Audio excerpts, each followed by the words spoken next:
I'm a 26-year-old guy who recently landed my dream job as a project manager in a tech company. Growing up in a working-class family, ambition wasn't exactly encouraged.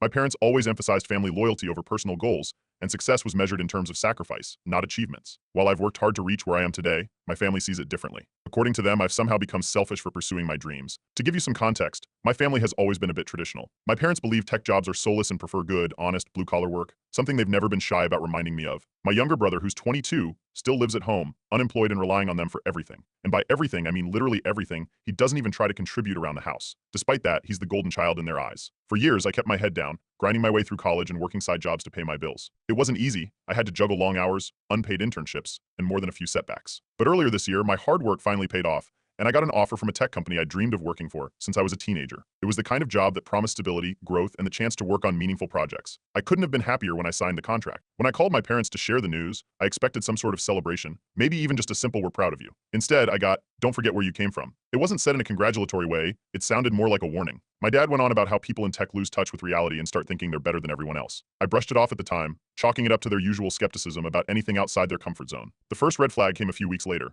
I was in the middle of onboarding at my new job when my mom called to ask if I'd be sending money home now that I was doing so well. I explained that I had just started, was adjusting to a new city, and didn't have much saved up after the move. She didn't seem to care. She started going on about how my brother needed help finding his footing and how I should step up as the successful one in the family. At first, I thought it was just a one-off comment, but it kept coming up. My parents began dropping hints that I should move back home to save on rent and help with family expenses. They suggested that my brother could learn from me if I were around more. I politely declined, explaining that I'd worked hard to get where I was and wasn't about to throw it all away. That's when the guilt trip started. Every conversation turned into a lecture about how much they'd sacrificed for me and how it was my turn to give back. My mom kept saying things like, "We raised you, the least you can do is help us now," and my dad would chime in with, "Family comes first. Don't let success make you forget that." It didn't help that my brother was egging them on, mocking my job as just clicking buttons all day. I tried to keep the peace, but it was exhausting. I confided in my best friend, who suggested I set some boundaries. That was easier said than done. I wasn't used to standing up to my parents, especially since any form of pushback was always met with accusations of being ungrateful or disrespectful. Things escalated when I posted a photo of my new workspace on social media. It was nothing fancy, just my desk and a view of the city, but it sparked a full-blown argument. My mom called, accusing me of rubbing my success in their faces, and my dad doubled down, saying I'd changed since moving to the city. They claimed I was abandoning them and losing sight of what really mattered. The final straw came when my parents outright asked me to quit my job and move back home. They said I could find something closer to family and help them with bills while mentoring my brother.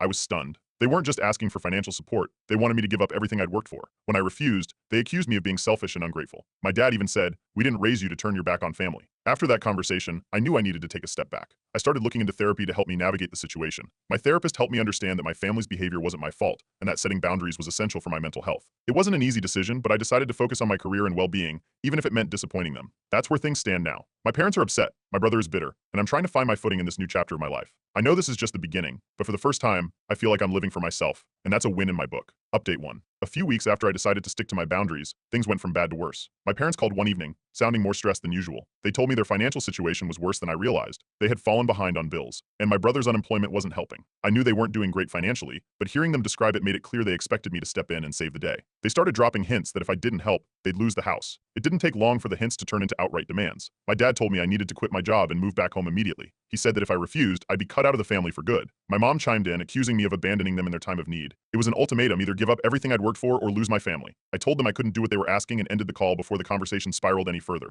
Meanwhile, work was going better than I could have hoped. I just wrapped up a major project that earned me recognition from upper management. My boss was impressed, and my team was celebrating the success. I even got a shout-out in a company-wide email. I shared a small update about the accomplishment on social media, not to brag but because I was genuinely proud of myself. That's when the drama kicked into high gear. My parents and brother saw my post and were furious. My mom posted a vague status about kids forgetting where they came from, and my brother left a snide comment under my post about how some people get lucky and think they're better than others. It didn't stop there. Over the next few days, my family kept posting passive-aggressive comments about ungrateful children and how family should come first. Extended relatives started messaging me, asking what was going on and why I wasn't helping my parents. It was humiliating. I decided to call my parents to confront them about the social media posts. They acted like they had no idea what I was talking about. My mom said she was just venting and didn't think I'd see it. My dad claimed I was overreacting and that I needed to stop being so sensitive. It was like talking to a wall. They didn't apologize, and instead, they doubled down on how I was letting success get to my head. Frustrated, I turned to Reddit for advice. I posted about the situation, detailing how my family was pressuring me to give up my career and move back home. Within hours, the post blew up. Thousands of people chimed in, sharing similar experiences and encouraging me to stick to my boundaries. Reading those comments was eye-opening. It made me realize I wasn't alone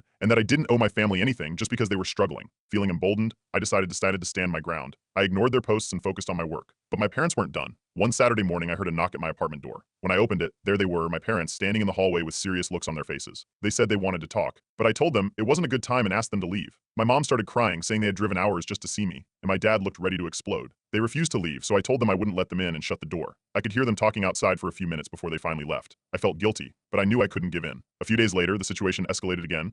My brother started prank calling my office, leaving fake messages and pretending to be clients. It didn't take long for my coworkers to figure out what was going on, and my boss pulled me aside to ask if everything was okay. I explained the situation, and to my surprise, she was incredibly understanding. She told me to take some time off if I needed it, and even offered to help if things got worse. At this point, I knew I needed to take more drastic action. I started looking into legal options, like issuing a cease and desist letter to stop the harassment. My therapist encouraged me to prioritize my own well-being and suggested I limit contact with my family entirely. It wasn't an easy decision, but I knew it was the right one. I blocked them on all social media and changed my phone number. It felt drastic, but I needed to protect my peace. I also informed my boss about the steps I was taking, just in case my brother tried to pull another stunt at work. For the first time in weeks, I felt like I was regaining control of my life. I don't know what's going to happen next, but I'm determined to stay firm. My family might think I'm the bad guy, but I'm done letting their problems become my responsibility. This is my life, and I'm not giving it up for anyone. Update 2. After I blocked my family on social media and changed my number, I thought I'd finally have some breathing room. I underestimated just how determined they were to drag me back into their mess. Within days, my parents began reaching out to my friends. They spun a story about how I had abandoned them when they needed me most. They painted themselves as struggling parents just trying to reconnect with their ungrateful child, conveniently leaving out the part where they'd tried to make me quit my job and move home. Some of my friends, not knowing the full story, reached out to me with concern. They forwarded me screenshots of the messages my parents had sent. My mom claimed they were heartbroken and that they just wanted to talk. One friend even got a guilt-laden request to help convince me to do the right thing. I had to explain the situation to my friends, who were thankfully supportive once they understood what was really going on. Then, things took a nasty turn. One morning, I was pulled into a meeting with HR at work. My brother had sent an email to my boss, accusing me of unethical behavior. He claimed I was using company resources for personal gain and even attached screenshots of social media posts from months ago, trying to make it seem like I was slacking off on company time. It was ridiculous. Luckily, my boss and HR saw right through it. They reviewed everything and quickly cleared my name, but the whole ordeal was embarrassing. I had to explain that it was my brother trying to sabotage me. HR reassured me that they had my back and flagged the email for any future issues. Still, it was a wake-up call. My family wasn't just trying to guilt-trip me anymore. They were actively trying to destroy my career. As if that wasn't enough, my parents decided to escalate things publicly. They posted an open letter on Facebook, airing all of their grievances about how I'd betrayed them. The post was filled with dramatic claims about how they'd sacrificed everything for me, only to be abandoned when they needed me most. They conveniently left out the parts about their demands or the fact that my brother was contributing nothing to the household. The post gained traction among extended relatives, many of whom started reaching out to me. Aunts, uncles, cousins, they all messaged me,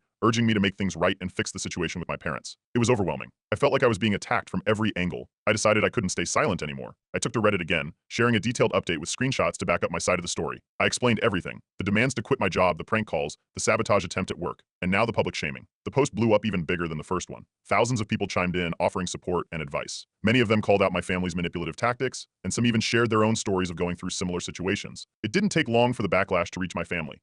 People began commenting on their Facebook post, pointing out the inconsistencies and calling them out for their behavior. My parents eventually deleted the post, but the damage had been done. I sent them a warning through a mutual contact, letting them know that if they continued to defame me or interfere in my life, I would pursue legal action. That warning didn't sit well with my brother. He went on a livestream rant, calling me every name in the book. He claimed I was brainwashed by success and accused me of abandoning real family values. He even tried to claim that I owed him for all the times he supported me growing up, which was laughable considering I'd been the one working odd jobs to pay for my own school supplies while he played video games. By this point, I'd had enough. My therapist helped me see that their behavior wasn't my responsibility, and that I didn't need to feel guilty for prioritizing my own life. I also started leaning on my coworkers, who rallied around me with encouragement and support. One of them even joked that I had my own personal fan club at work now, which helped lighten the mood. Meanwhile, my parents' financial situation continued to decline. They'd over-leveraged themselves on loans, and without my brother contributing anything, it was catching up to them. I heard through the grapevine that they were struggling to keep up with their mortgage payments. It was clear that they weren't going to stop unless I took serious action. With my lawyer's help, I had a cease and desist letter drafted and sent to my family. The letter outlined everything: the harassment, the defamation, and the workplace sabotage. It made it clear that if they didn't stop, I wouldn't hesitate to escalate things legally. For the first time in what felt like forever, I started to feel a sense of peace. Blocking them, standing up for myself, and taking legal action were difficult steps, but they were necessary. I don't know if they'll ever truly understand the harm they've caused, but I do know that I can't let their choices dictate my life anymore. For now, I'm focusing on the people who genuinely support me and the future I'm building for myself.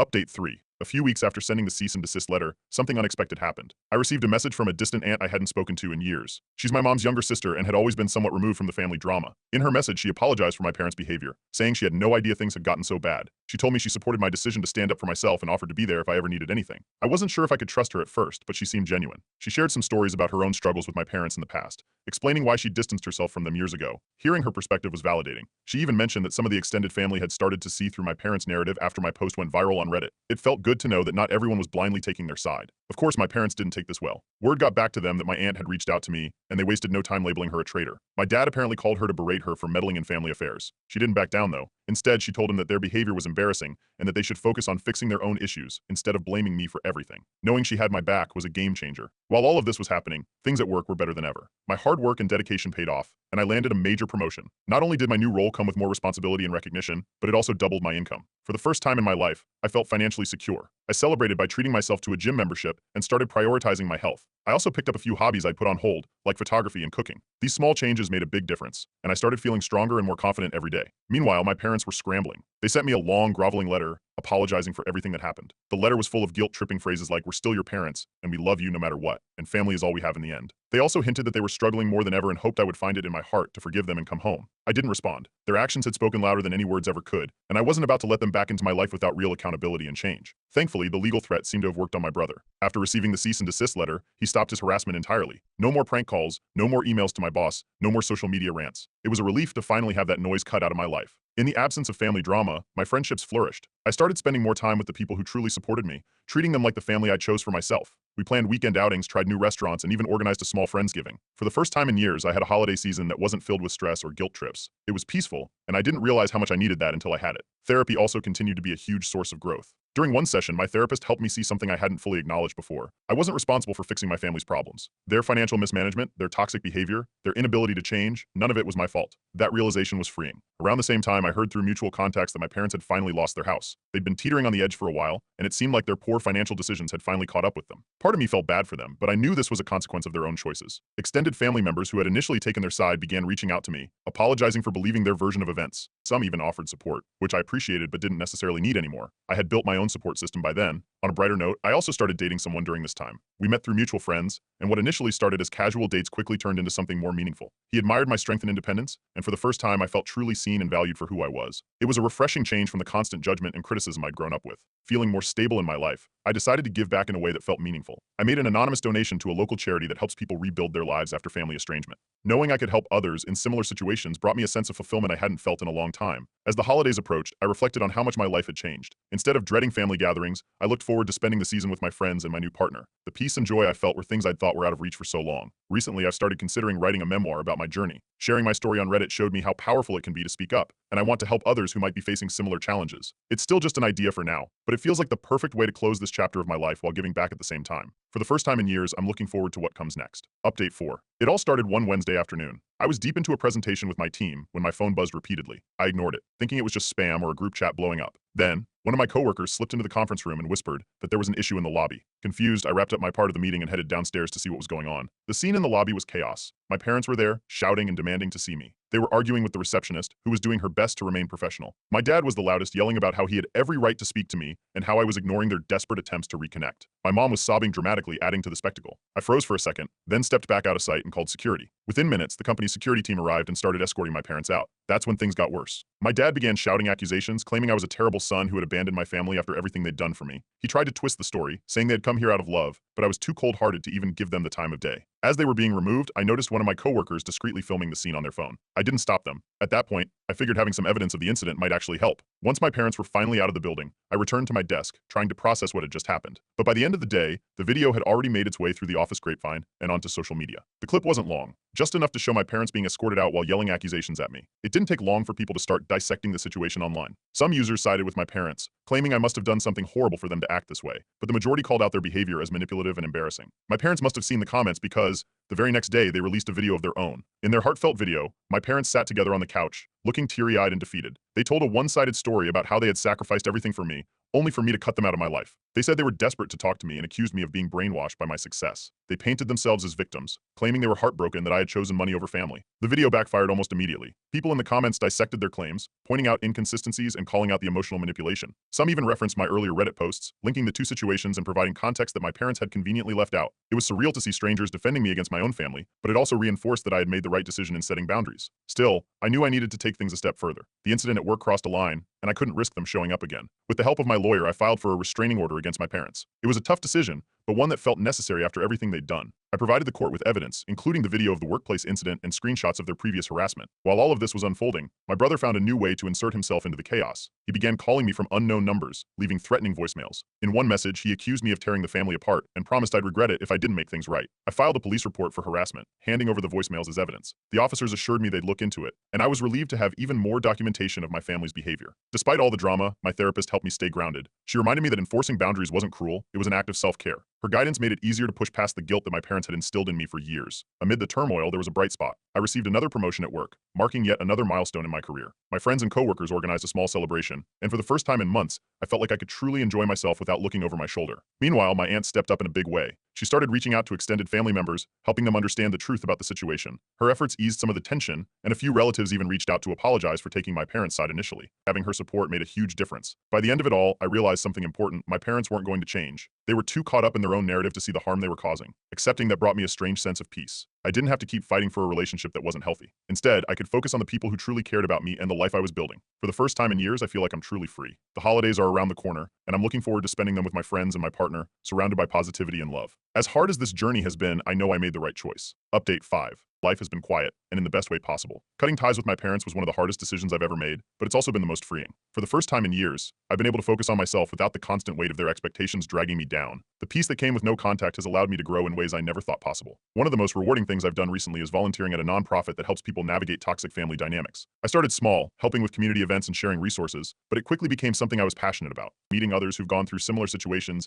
has been eye-opening. There's something powerful about being able to say, I've been there, and helping someone else feel less alone. Meanwhile, I started hearing through the grapevine about my parents' financial situation. After losing their house, they filed for bankruptcy. It seems the reality of their choices is catching up to them, and their once loyal extended family is beginning to question their version of events. A few relatives have even reached out to apologize for taking their side, admitting they were wrong to judge me without knowing the full story. It's bittersweet, but I appreciate the effort. My brother, surprisingly, also made an attempt to reconnect. He sent a short email after the legal notice was finalized, saying he wanted to apologize for everything. The tone was tentative, almost unsure, as if he wasn't fully committed to making amends. I decided not to respond.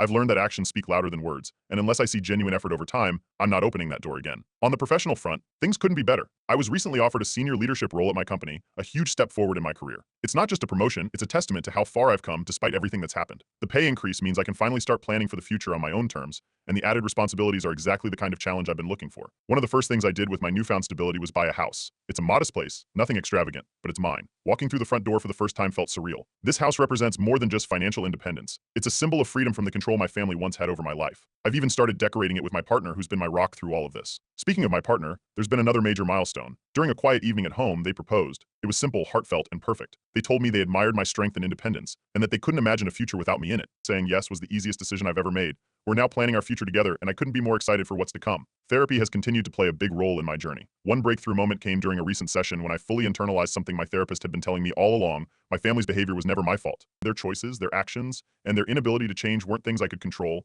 and I don't owe them anything. Realizing that was like shedding a weight I didn't even know I was carrying. As part of my healing process, I decided to share an update on Reddit. I wanted to thank the community that had supported me throughout this journey and offer encouragement to anyone else dealing with similar struggles. I detailed everything, from the workplace drama to the legal action, and finally reaching a place of peace. The post went viral almost immediately, with thousands of comments praising my perseverance and strength. Seeing how many people resonated with my story was overwhelming in the best way. Some commenters even shared how my posts inspired them to set boundaries with their own toxic families. Knowing that my experiences could help others was incredibly validating. It also pushed me to take things a step further. I've started writing a blog to document my journey in more detail. The goal is to create a resource for anyone feeling trapped by family dynamics, offering advice and solidarity to those who need it most. In addition to the blog, I've begun donating anonymously to programs that help people rebuild their lives after family estrangement. Whether it's funding therapy sessions, legal aid, or community workshops, I want to give back in a way that truly makes a difference. Helping others find their way out of toxic situations feels like the perfect way to honor the progress I've made. As I reflect on everything that's happened, I feel a deep sense of gratitude, not for the pain, but for the lessons it taught me. My family's behavior forced me to grow in ways I never anticipated, and while I wouldn't wish that kind of experience on anyone, I'm proud of the person I've become because of it. This chapter of my life is finally coming to a close. I've built a life filled with love, respect, and peace, and I'm excited for what's ahead. While my family may never understand the choices I've made, I've learned that their understanding isn't necessary for my happiness. Moving forward, I'm choosing to focus on the people and opportunities that bring joy into my life. For the first time in years, the future feels bright, and I can't wait to see what's next.